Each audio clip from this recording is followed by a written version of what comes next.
Okay, are you happy tonight?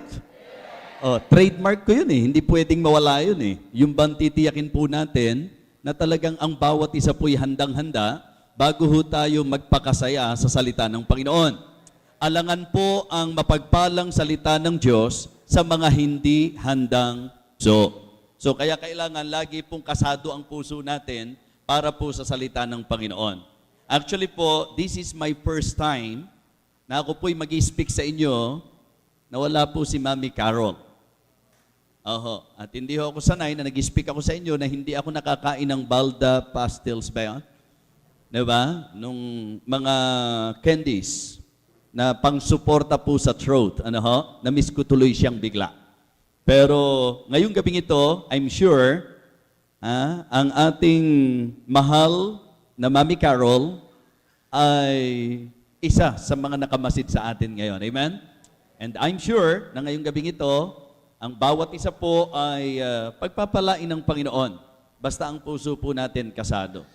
At para po maging interesting para sa inyo ang topic natin ngayong gabi, ang tatalakayin po natin ay ang mensaheng pinamagatan kong, please, be careful with your heart. May mga nakaka-relate ba? Yung pinanonood nyo, be careful, please be careful with my heart. Puso mo, gusto mo iba mag-ingat, di ba? Ngayon po, iba yung sa atin. Yung ikaw mismo, ingatan mo puso mo. Guard your heart. Be careful with your heart. Okay? Hindi ho sinasadya yun. Nangyari lang po ngayong gabing ito. Alright, so sige po, this time I would like to invite everyone to please open your Bible in the book of Psalm 139. Psalm 139, verses 23 and 24. And again, I would like to thank the Lord for giving me this opportunity, this great privilege, na para po sa inyong annual revival meeting ay mabigyan po ang inyong lingkod ng pagkakataon. Thank you po, Bishop Hernandez, sa inyong pong patuloy na pagtitiwala. At alam ko po na marami sa inyo ang nanalangin para sa event na ito. Amen? Okay, so lahat nga ho ng totoong nag-pray, please say amen. Alright, sige po. Ngayon po, 2 talata po ito na babasahin po natin patungkol sa ating pong napakahalagang paksa because I believe sa usapin ng revival, ito po ay usapin ng puso. Okay? Hindi po pwedeng ihiwalay ang puso sa usapin ng revival. Okay? Psalm 139, verses 23 and 24, search me, O God, and know my heart. Try me and know my thoughts. And see if there be any wicked way in me, and lead me in the way everlasting. For the second time, I would like to request the congregation to please read our text. Ituring nyo po na parang kayo po yung nagsasalita. Na ngayong gabing ito, parang sinasabi nyo po sa Diyos. Ilagay nyo yung sarili nyo na ito yung sinasabi nyo sa Panginoon. Katulad ng ginawa po ng psalmist. Okay? Psalm 139, verses 23 and 24, all together, loud and clear, ready, begin.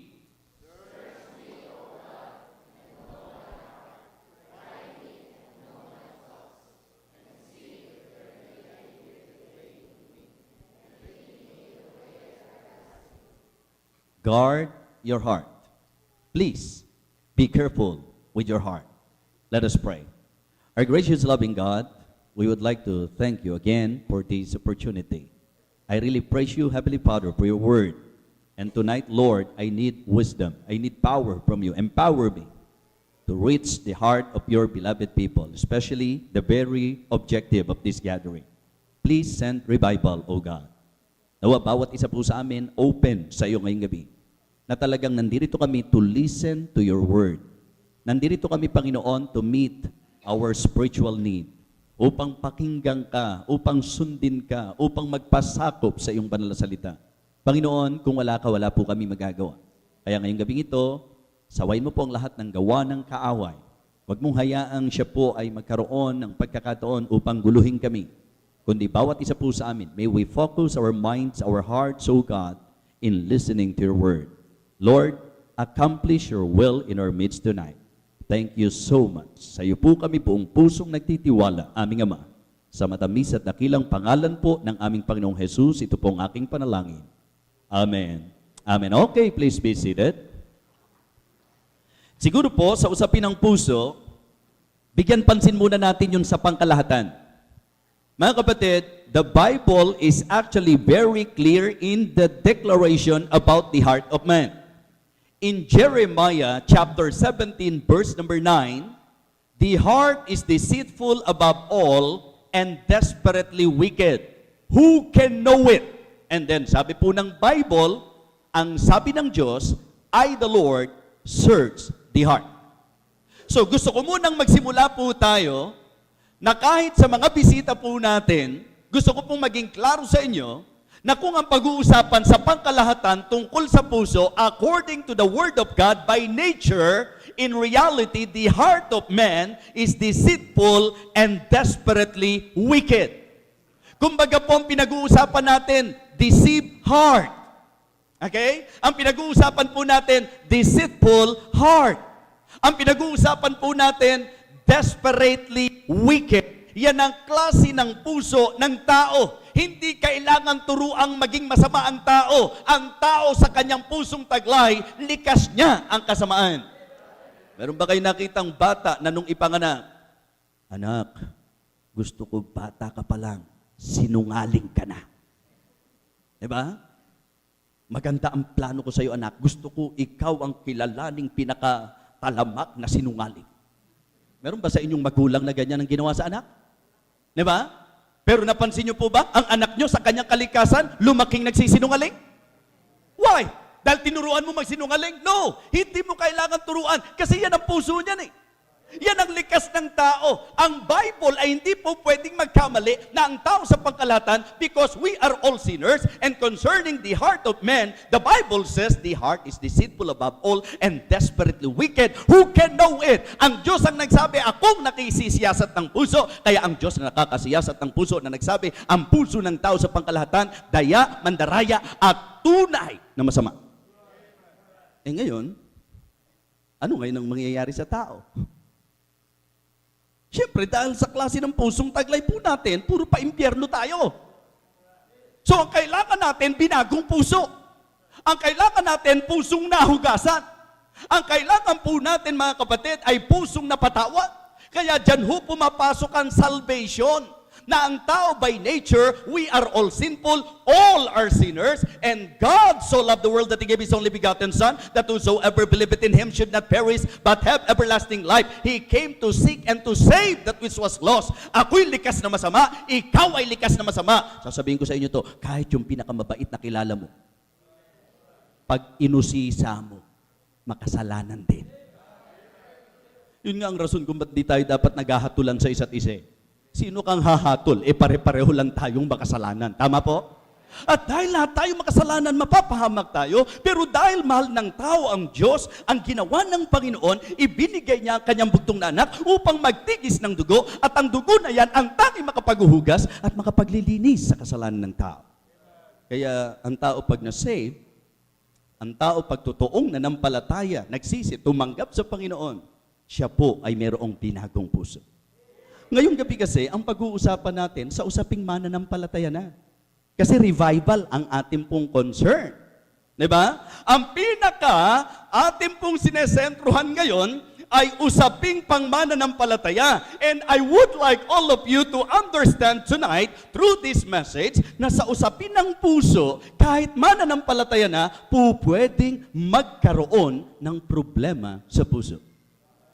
Physically, emotionally, spiritually, laging issue ang heart. Tama po? Pagka sa physical na kalagayan mo, hindi tama ang iyong puso. Di ba? Yan po'y nabalutan ng napakaraming kolesterol, mga kapatid. Kapag ka physically, yan puso mo'y nabarahan, ano ho ang magiging epekto nito sa'yo? Patay kang bata ka. Yun eh kung bata. Kung matanda ka na, patay kang matanda ka. Di ba? Physically. So, iniingatan ng puso. Di ba? Kahit ang mga doktor, alam nila yan, na dapat maingatan ng puso. Now, sa usapang alam nyo na, emotional, ang tao kapag broken-hearted, di po ba? o umiepekto pati sa pisikal. Diba? At pagka-Kristyano, pati sa spiritual. So lalo na ngayon, bilang mananampalataya, if we will not guard our heart, mga kapatid, I can say na oo, Kristiyano ka, pero walang ibig sabihin ang buhay mo at ang pagka-Kristiyano mo. So that is the reason why here is the psalmist. That in his prayer, he is actually telling God, Lord, search me. Search me, O God, and know my heart. Ngayong gabing ito, magkakaroon tayo ng isang hakbangin para sa programang Bantay Puso. Amen? Na ikaw ang susuri ng puso mo o ikaw ay magpapasuri ng iyong puso sa Diyos. Huwag mong hayaang hatulan ka, husgahan ka ng katabi mo, at huwag ka rin maging hukom ng katabi mo, kundi tayo isa't isa ngayong gabing ito sa pinakapuso ng revival meeting. Let us allow God to search our heart and then tingnan natin kung ano ang findings. Handa na ba kayo sa diagnosis? Okay? So, first thing na gusto kong makita po natin sa usaping Kristiyano, the problem of having a cold heart. Isang pusong malamig. Pusong nanglalamig. Ito po ba ay isang tanawing napapansin natin? Na may mga mananampalataya, pero kitang-kita at damang-dama mo, na parang hindi po kasado. Umaring kayo nakaranas na umaattend ka pero wala na sa puso mo. O marahil ikaw nakaranas, nakitang-kita mo na sa mismong service natin, hindi na maramdaman ng apoy, mga kapatid, ang alab ng pagsamba, ang alab ng paglilingkod, sapagkat sa katotohanan, a lot of Christians today, they are already cold. Kung ang pag-uusapan po sa Panginoon, marami na po ang nanglalamig.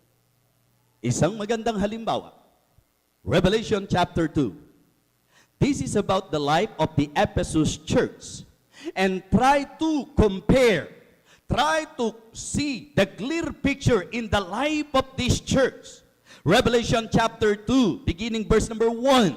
Pansinin po natin, ito ang isa sa magandang example. Unto the church of Ephesus write, this thing saith he that holdeth the 7 stars in his right hand, who walketh in the midst of the 7 golden candlesticks. Verse number 2, I know thy works. Listen to this. Ilagay nyo yung sarili nyo na parang tayo po ito. Ha?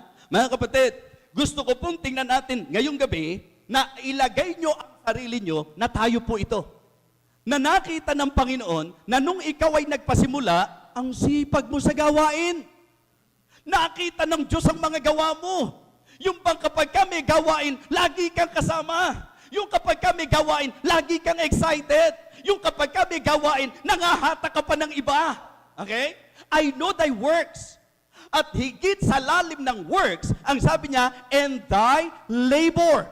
Labor is actually deeper than working.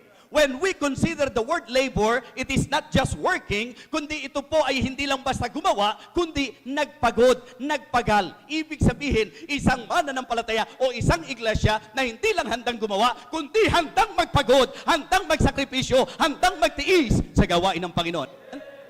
At alam niyo kung bakit may nararating ang gawain? Dahil sa mga ganyang Kristiyano. Yung mga Kristiyano ang sipag. Yung mga Kristiyanong naghihirap, nagpapagod, nagpapagal talaga. Yung walang panghihinayang, mga kapatid, na kahit sila'y masaktan, na kahit sila'y mahirapan, hindi nyo mapipigil. Yun ang sabi ng Panginoon sa church na ito, I know thy works and thy labor and thy patience. Pati yung inyong mga pagtitiis. Di ba? Yung maraming Kristiyano ngayon tinitiis mo na na kapag ka hindi mo tiniis, parang gusto mong matiris. Ano? Yun ang larawan, I know thy works, and thy labor, and thy patience, and how thou canst bear them which are evil, and thou hast tried them which say they're the apostles and are not, and hast found them liars, and hast paid, sabi niya, and thou hast not painted, and labored, hast borne, and thou hast not painted. So tingnan nyo ngayon in clear picture. Kamusta ka before?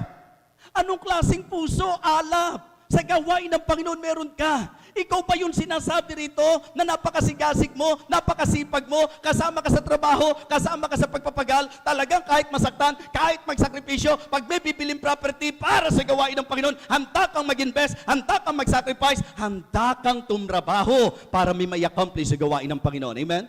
Well, pansinin niyo po yung tatlong yan. Sa larangan ng pagkakristyano, napakahalaga niyan. Yung works, labor, and patience. I remember another church na nasa Biblia po, the Thessalonica. Di ba? The church ng Thessalonica.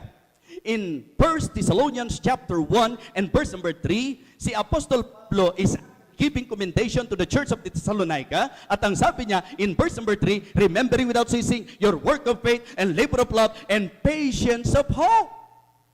So mga kapatid, ayun laging ang ikutan sa buhay ng Kristiyano, ang pinag-uusapan, works, labor, and patience. Sabi po doon sa Ephesus church, I know thy works, and thy labor, and thy patience. Here is the man of God in the person of the Apostle Paul, remembering without ceasing your work of faith, labor of love, and patience of hope. E naalala ko ang Panginoon Sabi nung writer ng Hebrews, sa chapter 6, verse number 10, for God is not unrighteous to forget your work and labor of love. Amen? So isa sa sukatan ng ating pagkamananampalataya ay ang ating gagawin, ginagawa o paghihirap, pagpapakasakit, pagtitiis sa gawain ng Panginoon. Ang tanong ko lang po, marami pa bang ganyang mga Kristiyano ngayon? Are you listening? Nasasapo nyo ba yung salita ng Panginoon? Diba? Ang tanong ko ngayon, marami pa bang ganyang Kristiyano ngayon? Marami pa bang Kristiyanong laging on the go pag pinag-usapan gawain ng Diyos? Marami pa bang mga Kristiyano ngayon na handang mahirapan at maghirap para sa Panginoon? Marami pa bang mga matiising Kristiyano ngayon? O ang mga Kristiyano ngayon, laging sa convenience and comfort na po, mga kapatid. Hindi a-attend kapag umuulan. Hindi a-attend kapag mainit. Hindi a-attend pag hindi magandang sitwasyon. Hindi a-attend pagka mahihirapan. Mga kapatid, mga minamahal, I hope na ngayong gabing ito, tayo'y kilusin at kausapin ng Panginoon. If you are really sincere that you are praising God tonight and telling God, Lord, search my heart. Search me, O God, and know my heart. Sana maging aminado tayo ngayong gabi. And you know, kung yan naging problema mo, I tell you, this church, in that commendation, nangyari sa kanila yan. Balikan po, Revelation 2. Ang sabi, I know thy works, and thy labor, and thy patience, and how thou canst them which are evil, and those tried them which say their apostles are not, and hast found them liars, and has borne, and has patience, and for my name's sake, has labored, and thou hast not fainted. Ang ganda ho! Grabing commendation! Tingnan nyo ang sarili nyo ngayon, na parang ganun ang nangyayari sa maraming Kristiyano. Nagsimulang ansipag, nagsimulang masigasig, nagsimulang nagtitiis, nagsimulang handang maghirap, pero pagdating at paglipas ng panahon, ito na ang problema. Verse number 4. Nevertheless, isipin nyo ang Diyos, nagsasalita sa atin ngayon. Sa iyo kapatid, na ang sipag-sipag mo. Sa iyo kapatid, na may ginagawa ka sa Panginoon dati. Nagtuturo ka ng mga bata dati. Kasama ka sa soul winning Diba? Lagi kang on the go sa gawain ng Panginoon. Kaya lang ngayon, kamusta ka na? Nevertheless, I have somewhat against thee. Because thou hast left thy first love. Simple lang po ang gusto sabihin ng Panginoon. Nanlamig ka. Yung puso mo nang lamig sa akin. Unhealthy po yan. Mga mag-asawa, naintindihan niyo ako, tama? Hindi ba ang tamis isipin kung ano ang handang harapin ni Mister nung hindi ka pa nakukuha? Hindi ba ang sarap-sarap isipin na ang layo ng nilalakad ni Mister, makita ka lang? He'll lead to the bones. To the heart pala. Diba? Hindi ba ang sarap isipin na alam mo na itong si Mister na nagpapahayag ng pagmamahal sa iyo, ginto ang bawat mga sandali na kayo'y magkikita? Ang sabi nga, ng isang matinding mangingibig. Diba? Oot nalalaman kong ako'y hindi nararapat. Sa angkin mo gandang hanga ang lahat. Subalit yaring pusong palibhasa ay sadyang tapat. Harangan man ang patalim ay hindi mo masisindak. Grabe ha? Grabing pagmamahal yan. Hindi kayang pigilin ng patalim pag nagmamahal.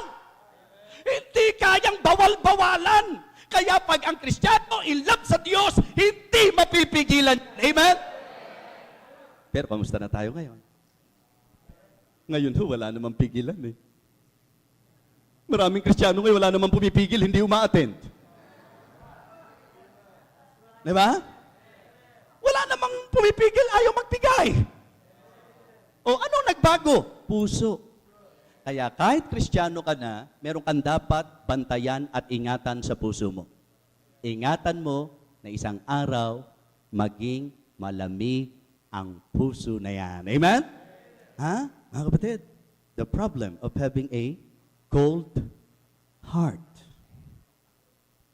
Ano silbi ng magagandang kahapon kung ang lamig-lamig mo na ngayon?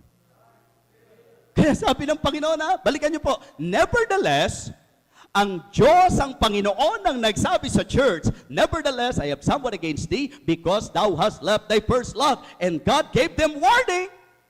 Sabi niya, teka, wag mong baliwalain yan. Kristiyano, makinig ka ngayong gabi. Kung ikaw, kahit hindi alam ng katabi mo, malamig na ang puso mo, mag-isip-isip ka, may babala ang Panginoon. Ang sabi niya, remember therefore from whence thou art fallen and repent and do the first work or else I will come unto thee quickly and will remove thy candlestick. Ang sabi niya, if thou will not repent. Diba? And I will remove thy candlestick out of his place except thou repent. So kaya dapat iayos ang malamig na puso. Amen? Please be careful with your heart. The problem of having a cold heart. Number 2, the problem of having a confusing heart. Alam niyo po, yan din ang hindi kalooban ng Diyos. Na yung pusong nakakalito, mga kapatid. Another church, Laodicean church. Tingnan niyo po sa chapter 3 tayo, Revelation chapter 3, mga kapatid. Ang sabi ng Panginoon, dito sa church na ito, sa Revelation chapter 3, sila naman sinulatan, verse 16 please. Revelation chapter 3 and verse number 16. So then because thou art lukewarm, okay, neither cold nor hot, I will spew thee out of my mouth. Ano naman ang problema nitong mga mananampalatayang ito? Sila naman yung hindi mo maintindihan. Ano ba? Okay ka pa talaga? Hindi. Mainit ka pa talaga o malamig? Nakaka-confuse. Diba? Mga kapatid, yung klase ng puso, yung klase ng buhay, yung klase ng isip, yung klase ng mananampalataya na kahit si pastor litong-lito na, ano ba to? Say ba talaga to o hindi? Ano ba talaga to? Gusto o ayaw? Sa Panginoon ba talaga to o hindi? Kakampi ba ito o kaaway? Alam nyo po, yung mga nakakalitong yan, kahit balikan nyo po ang Old Testament, nangyari na yan. Nung palayain po ng Diyos ang Israelites, okay, tuwan-tuwa sila sa karanasan ng paglaya po nila. Pero alam nyo po, samantalang nasa paglalakbay, pag nakakaranas na po ng mga matitinding karanasan, alam nyo po, nagbabago eh. Diba? Meron pong mga naduduwag, natatakot, na parang nakalimutan nila ano makapangyarihan ng Panginoon. Sabi ko nga mga kapatid, just try to imagine, bago nakalabas ang Israelites in bondage of Egypt, ano muna ginawa ng Diyos? Di ba? Wonders. Ang Diyos ay naghayag ng kanyang sarili sa kanyang bayan sa pamagitan ng pagpapahayag ng kanyang mga kapangyarihan. Sa buhay mo ngayon, hindi mo pa ba namasdan ang makapangyarihang gawa at kilos ng Panginoon sa'yo? At dami mo nang nakita at naranasan. Tapos eto ka, pag dumarating ka sa problema, hindi ka na naman maintindihan. Diba? Heto ka na naman, urong-sulong ka na naman. Mga kapatid, the God-given direction for the believers is to always go forward. Amen? Go forward! Kahit may nakaharang na dagat, go forward! Haharang si Satanas, go forward! Yan po ang given direction ng ating Panginoon. Pero teka, pag ang puso mo lito at nakakalito, patay. Diba? So kaya itong church na ito, try to consider sa inyong buhay, Ano ka ba talaga? Mainit ka ba talaga? Malamig. Yung iba pa pag kinuha yung message na yan, para bang sa Diyos, okay lang na malamig? Hindi. Ang talatang ito pong sulat ng Panginoon na ito, yung mensahe niya sa church na ito, hindi po ito nagtotolerate ng kalamigan. Kaya lang, ang ayaw ng Diyos kasi, yung malamig ka na, ayaw mo pang umamin. Yung nagpe-pretend ka pa na okay, hindi na pala okay. Yung bang parang okay lang sa'yo, gusto mo, pero ang totoo, hindi naman. Ang gusto ng Panginoon, huwag yung pusong nakakalito. Ang gusto ng Panginoon, yung pusong totoo. Amen? Be real. Be right with God. It is not God's will for you to have a cold heart, and it is not God's will for you to have a confusing heart. Be true. Kapatid. Kaya nga sabi ko, alam niyo ang gawain, hindi tatakbo doon sa urong-sulong. Sabi ng Panginoon, through Moses, who is on the Lord's side?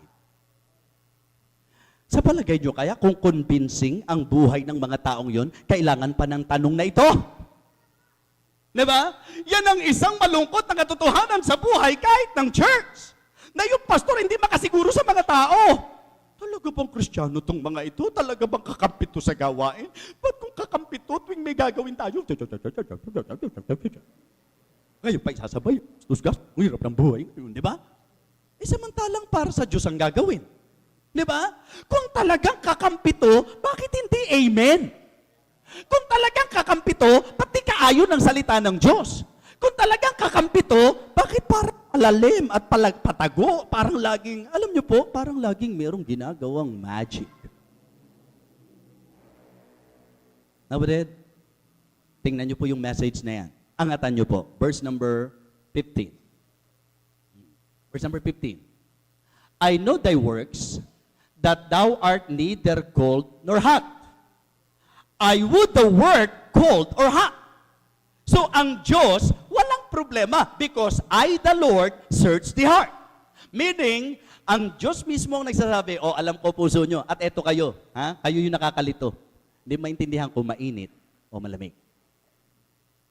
Now, with guard your heart. Please, be careful with your heart. The problem of having a confusing heart. Okay, pangatlo. All right? The problem of having a callous heart. Callous heart. Ano sa Tagalog yung callous? Kalyo. Batanggenyo, alam niyo po yung kalyo?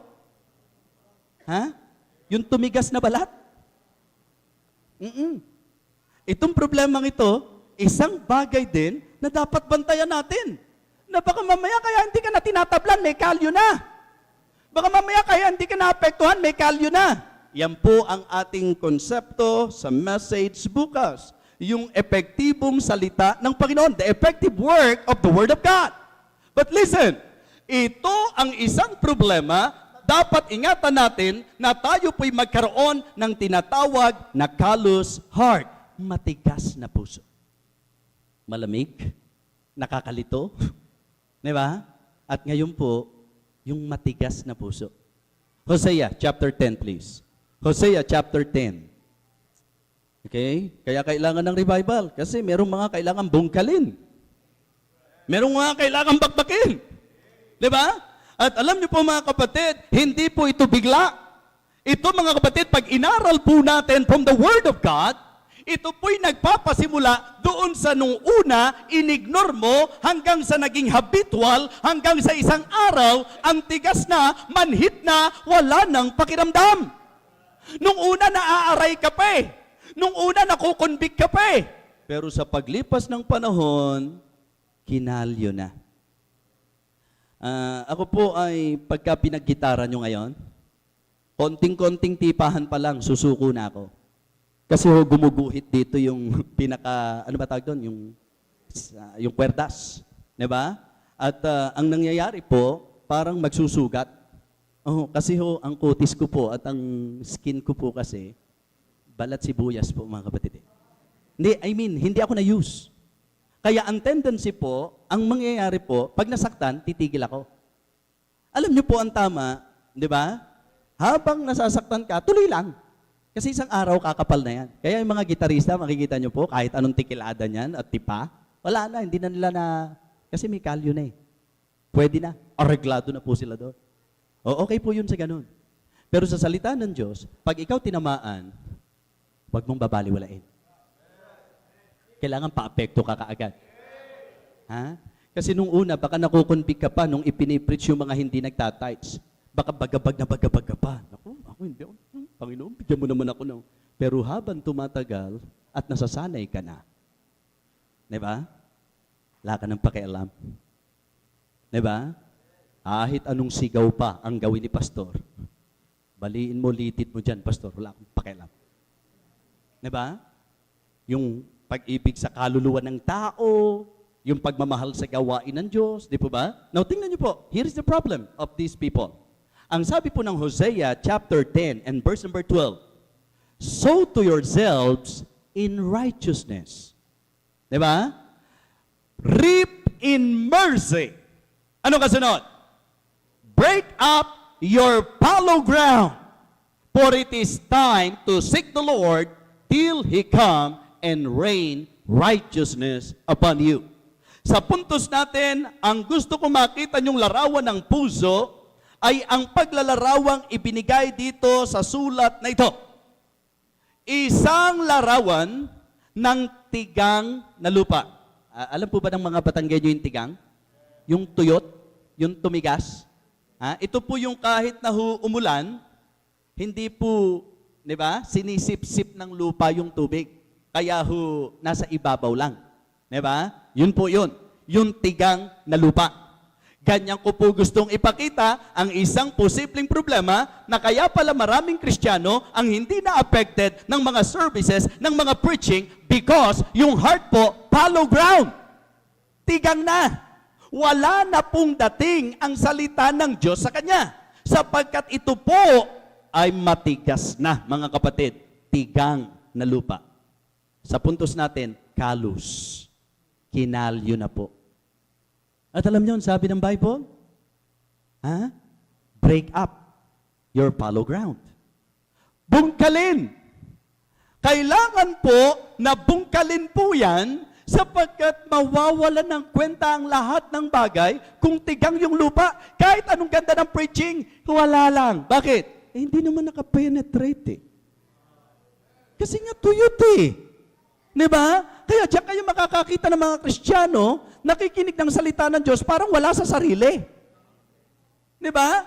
Ano-ano yung mga problema? Mahusay umilag, hindi tinatablan, o tinablan at nasaktan, pero hindi handang sumuko at magpasakop. Mga kapatid, yan po ang problema. Kaya sabi niya, sow to yourselves in righteousness, reap in mercy, break up your fallow ground, for it is time to seek the Lord till He come and rain righteousness upon you. At ngayon po, tingnan niyo po ang proseso. Kung paano nangyari, kala nyo ba kaagad matigas ang puso? Hindi. Nagsisimula po yan sa simula. Tama ba yan? Tama ba yan? Nagsisimula yan sa simula? Oo. Ano ho yung simula? Tingnan nyo po sa Hebrews chapter 3. Ito yung naging problema ng Israelites. In Hebrews chapter 3 and verse number 7, pansinin nyo po. Hebrews chapter 3 and verse number 7. Wherefore, as the Holy Ghost said, today, if you will hear His voice, ano raw dapat gawin? Verse 8, harden not your hearts. Ang linaw na ang sinasabi ng Panginoon every time na nakakarinig ka o nakikinig ka ng salita ng Diyos, huwag mong patitigasin ang iyong, amen? Harden not your heart. Mga kapatid, bakit yung iba po nagpipista, nagsasaya, bless, nakukonbig, at talagang nagpapasakop? Pero bakit parang sa'yo, wala lang? Yung iba nga ho, pati revival meeting, parang ordinary service eh. Mga kapatid, actually po, you should be aware na kapag ka pinag-usapan ng revival, for sure, may i-accomplish ang Diyos sa buhay mo. Diba? At dapat cultivated ang heart mo. Huwag mong hayaan po na maging matigas yan. At para huwag maging matigas yan, huwag mong simulan.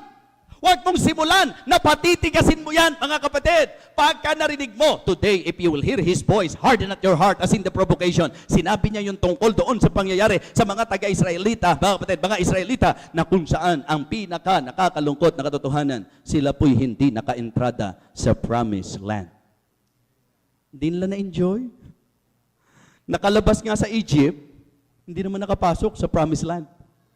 Pagka tinignan niyo po yung perfect plan of God, ang perfect plan of God, lalabas sila sa Egypt, dadalhin sila sa promised land. Pero bakit hindi nila narating yung promised land? Ba't hindi nila na-enjoy ang spiritual life? Ba't hindi nila na-enjoy yung promised land? Why? Because nagpasimula sila na naririnig nila ang tinig ng Diyos, pinatigas nila ang kanilang puso. Kaya the Bible says, today, i-apply natin. Are you listening tonight?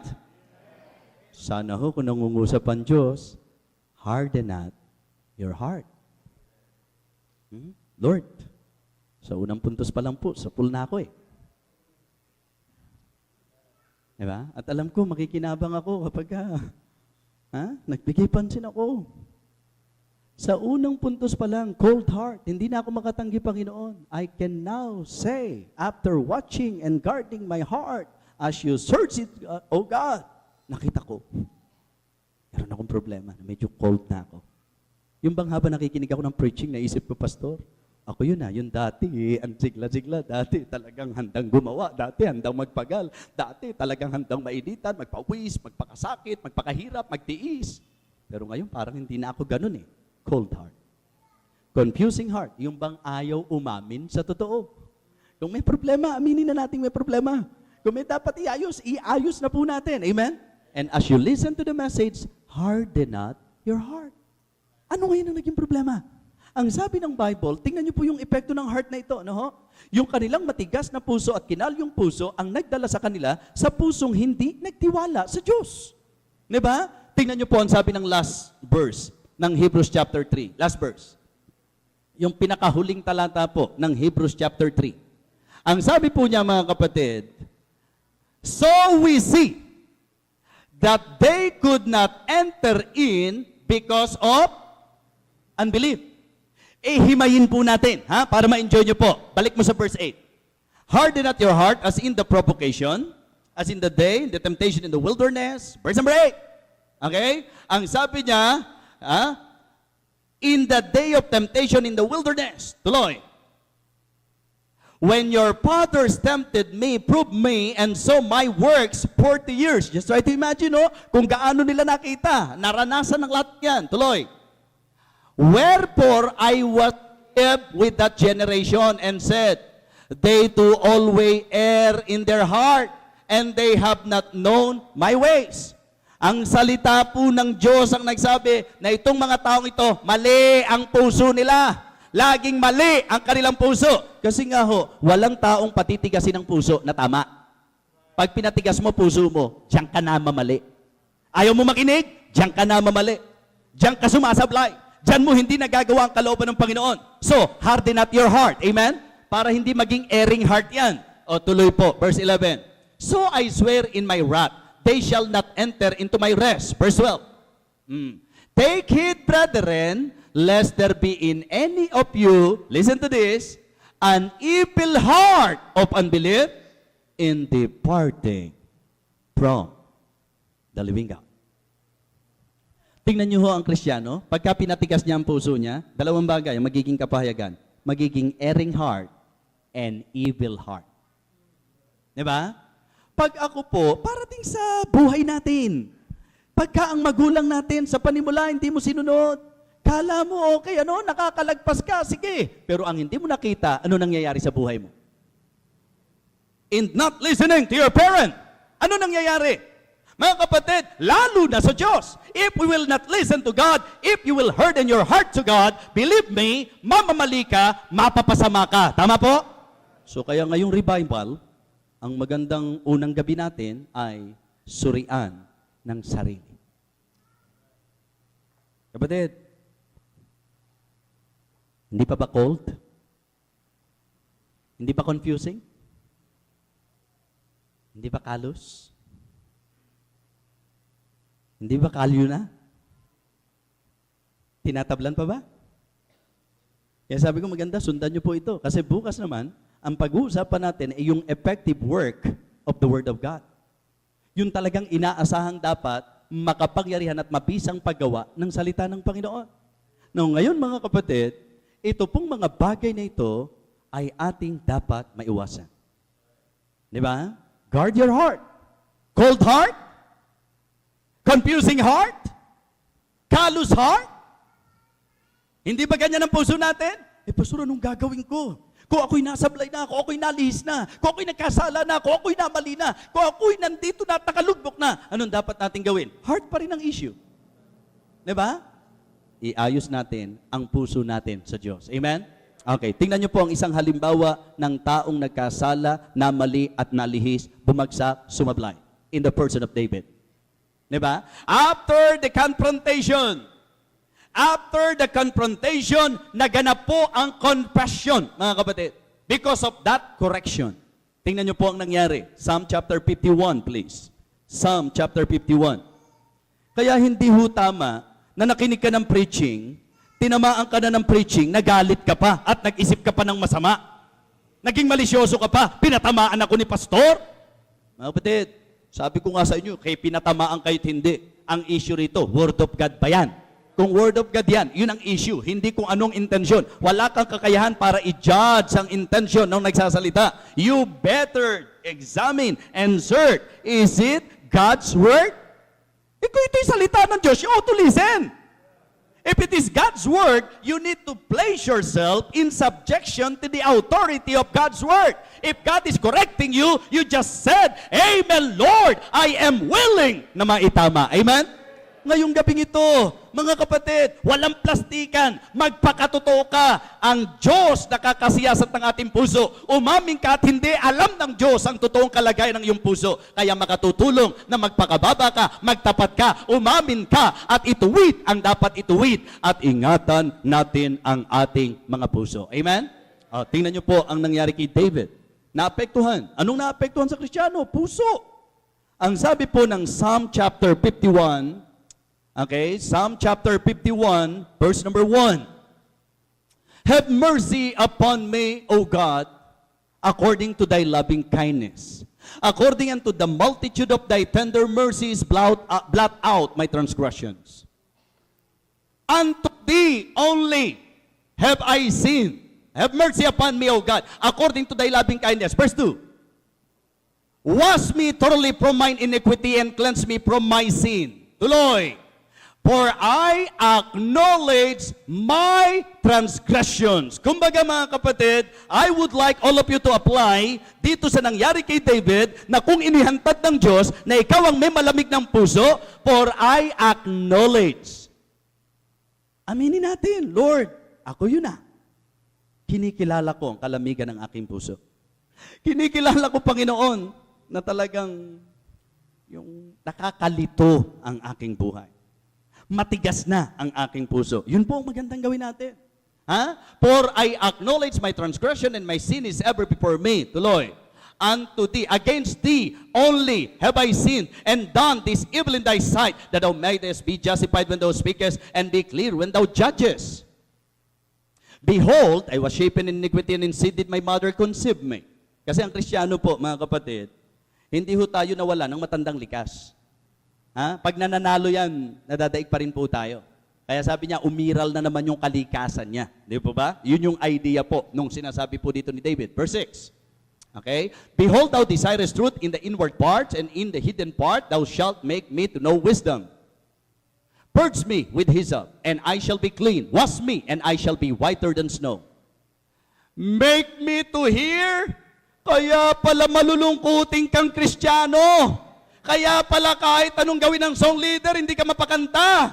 Kaya pala hindi ka maging excited. Kaya pala walang enthusiasm. Kaya pala hindi ka na nag-enjoy sa gawain ng Panginoon. There is something wrong na sa puso natin, malabig na, confusing na, matigas na mga kapatid. So, ito po ang gabi para iayos natin yan sa harapan ng Diyos. Amen?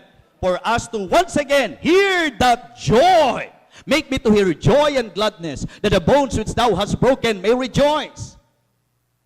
Hide thy face from my sins, and blot out all mine iniquities. Create in me. Hello? Create in me. Gusto niyo yan? And renew a right spirit within me. I just want you to know this. Na ang nagsasalitang ito is actually the man after God's own heart. Si David, na sa buhay niya, nalihis. Sino tayo? Para hindi makaranas ng paglihis. Pero anong dapat natin gawin sa panahon tayo nalihis? Manumbalik sa Diyos. Kumilala sa kasalanan, ituwid ito sa harapan ng Panginoon. Create in me a clean heart, O God, and renew a right spirit within me. In guarding our heart, okay, be careful with your heart, mga kapatid. Kailangan po natin ngayong gabi a change, a clean, and a consecrated heart. Atin pong isuko sa Panginoon. Kumbaga, sabi ko nga, hindi ako emotional preacher. Hindi ko kailangan pag-aral-galing ko yung boses ko para lang po yung emosyon ng tao. No, I would like the Spirit of God to give conviction as we listen to the Word. Magpapaligoy-ligoy ba tayo? Ngayong gabing ito, kaya mo bang sabing mainit ang puso mo para sa Diyos? Ngayong gabing ito, kaya mo pa with confidence na sabing, I am very stable, I am all out sa aking Panginoon? Ngayong gabing ito, kaya mo bang sabihin na tender yung heart mo? Diba? Kapag may mga pagmamatigas, panlalamig, diba? Ito po ang magandang pagkakataon para ituwid to sa harapan ng Diyos. Tingnan nyo po, kung tama ang puso ng isang Kristiyano, late ba siyang aaten ng church? Kung tama ang puso ng isang Kristiyano, kailangan bang magpilitan pa-attend? Kailangan po bang piliting maging masaya ang isang Kristiyanong may tamang puso? Kailangan po ba talagang gumamit ng kung ano-anong strategies para mapakanta lang tayo ng masigla? O kung yan ang puso natin, yan ang bubukal. Amen? Kaya gusto kong makita nyo ngayong gabi para makatulong sa pagsusuri yung pong mga panukatan kung anong klaseng puso meron tayo. Una, your words. Malalaman mo ang puso ng tao sa kung ano ang kanyang pananalita. For out of the abundance of the heart, the mouth speaketh. Pagka yan po may magandang puso, maganda lalabas sa bibig niyan. Di ba? So, words. Ano pa po ang panukatan? Works. Yung ginagawa mo, magbibigay ng ideya kung anong klaseng puso meron ka. Di ba? Hindi po pwedeng maganda puso mo, rebelde ka sa gawain. Hindi pwedeng maganda ang puso mo, kinakalaban mo ang gawain ng Diyos at manggagawa ng Panginoon. Yung gawa mo, magpapaalam kung anong klaseng puso meron ka. Amen? Even worship. Malalaman mo puso ng tao sa kanyang word, sa kanyang work, sa kanyang worship. Yung kanyang pagsamba.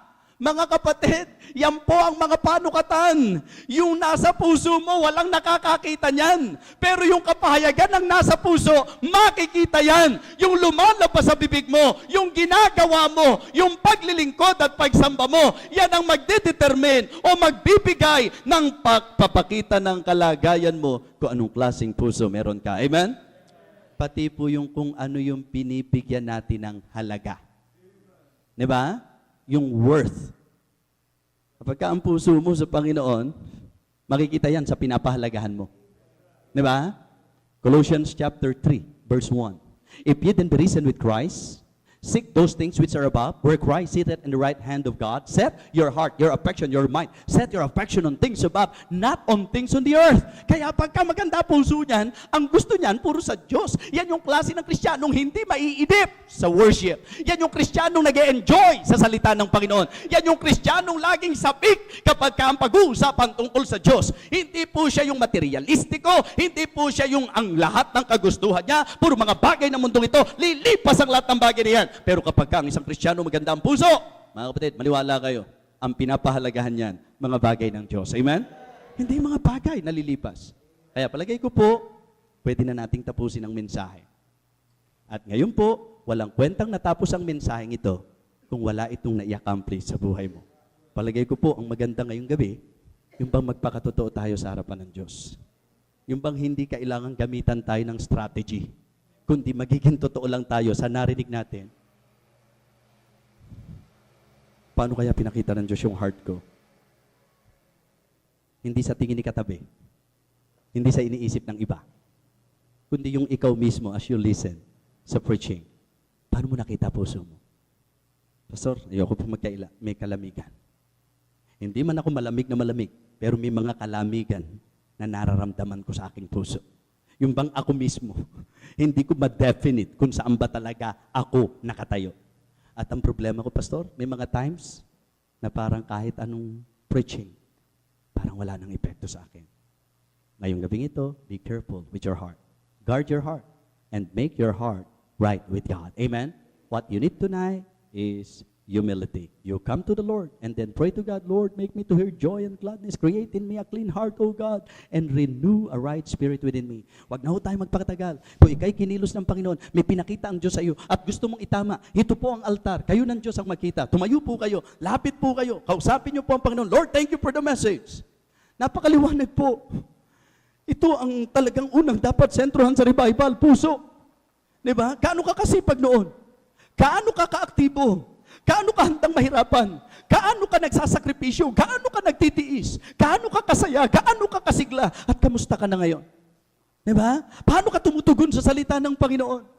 Meron bang epekto? May resulta ba ang salita ng Diyos sa iyong buhay? Ngayong gabing ito, itong magandang pagkakataon, make your heart right with God. Lord, thank you for the message. Hindi po ako negatibo. I am very thankful for this message. Dumating ako doon sa punto na ako ang kinausap mo ngayon at ayoko pong magpasimulang titigasan ko ang aking puso. I would like to break this fallow ground, O God.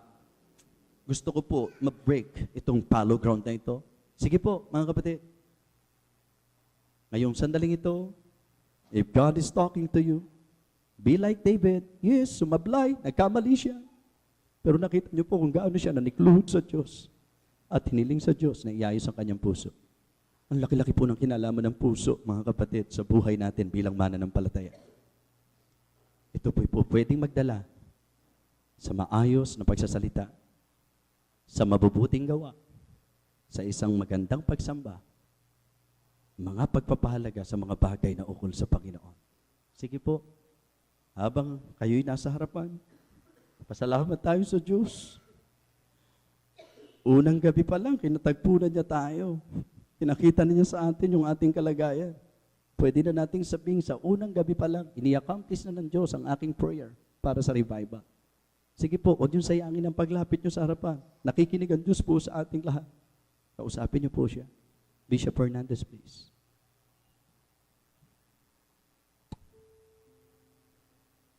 Patuloy po ang ating oras na ibinibigay. Salamat sa mensahe. Alaman mo ang kalagayan ng puso mo.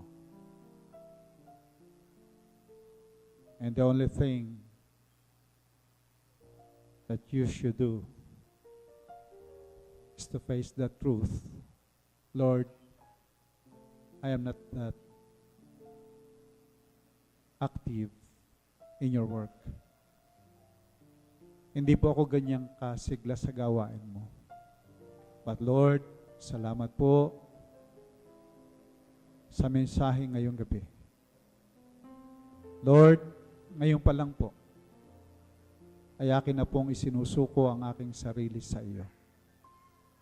And Lord, I am praying that once again, pasiglahin mo po ako, O Diyos. Ibalik mo po sa akin ang kagalakan ng aking buhay Kristiyano. Lord, hindi ko po hahayaan ang pananampalataya kong ito'y madaya ng kaaway. Nakita ko po, Panginoon, ang buhay ko. Wala ako sa inyong tamang kalooban. But Lord, ngayong gabi, narito po ako. Nagsusuko ng buhay ko sa iyo. Ako po'y lalakad sa iyong banal na kalooban. I hope ang bawat isa ay nananalangin ng ganyang panalangin.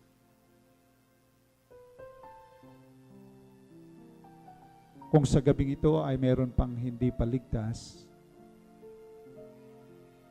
mahal ka ng Panginoon.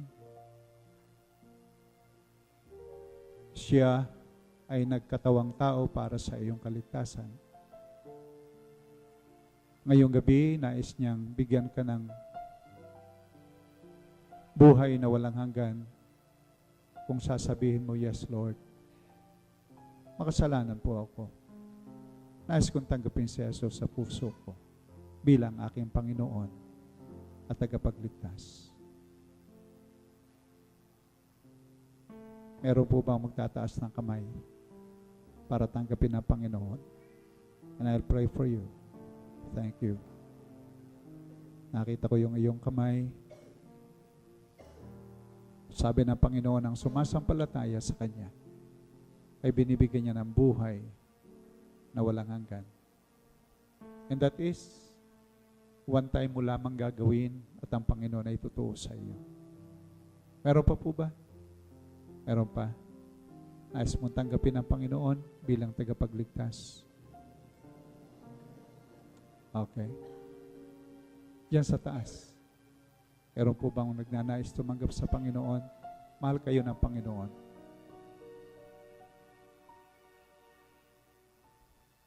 Tayo po'y manalangin. Aming mapagpalang Diyos, aming Ama, sa gabi pong ito, ay nakikita mo po ang bawat isa sa amin. Nasisiyasat mo po ang puso namin. Tunay po, Ama, na walang puso na hindi mo nakikita. Alaman mo ang kalagayan ng puso namin. Alaman mo ang kalamigan nito. Alaman mo po, Panginoon, na minsan ang puso namin ay hindi ayos, confusing, cold. At tunay nga po, Panginoon, kami po ay nandirito sa inyong harapan. Thank you, Lord, sa mensahe na inyong ibinigay sa amin. At salik po sa mga kaalamang ito na aming napakinggan ngayong gabi, ay amin pong dinadala sa inyo ang aming mga sarili. Bawat isa po sa amin, Panginoon. Lord, patatawarin mo po kami sa aming mga panglalamig sa iyo. Na ito po ay pagkakasala namin sa iyo. Kung bakit marami kaming mga bagay na hindi nagampanan ng maayos, walang accomplishment ang aming buhay, ay sapagkat kami po'y naging malamig ang puso sa iyo.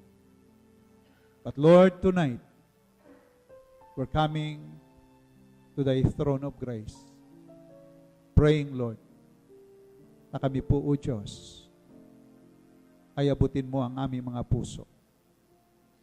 Tulungan mo po, Ama, kami. At sa aming mga napakinggan ngayong gabi, sana po ito'y tumanim ng malalim sa aming mga puso. Panghawakan namin. At huwag na po naming hayaan na kami ay madaya pa ng kaaway ng aming laman, ng aming lumang pagkatao. Sa halip, kami po ay manindigan, tumayo sa katotohanan mo, upang sa ganon ay magampanan namin ang banal mong kalooban. Aming Panginoon, salamat po sa iyo. Amin nga pong isinusuko, akin pong isinusuko, O Diyos, ang aking sarili sa iyo. Ang aking kagustuhan, ang aking lumang pagkatao. At ngayon, Panginoon, kayo ang susundin ko sa aking buhay. Ama, ito po'y aking dalangin na may pagpapasalamat sa dakilang pangalan ng Panginoong Hesus. Amen at amen.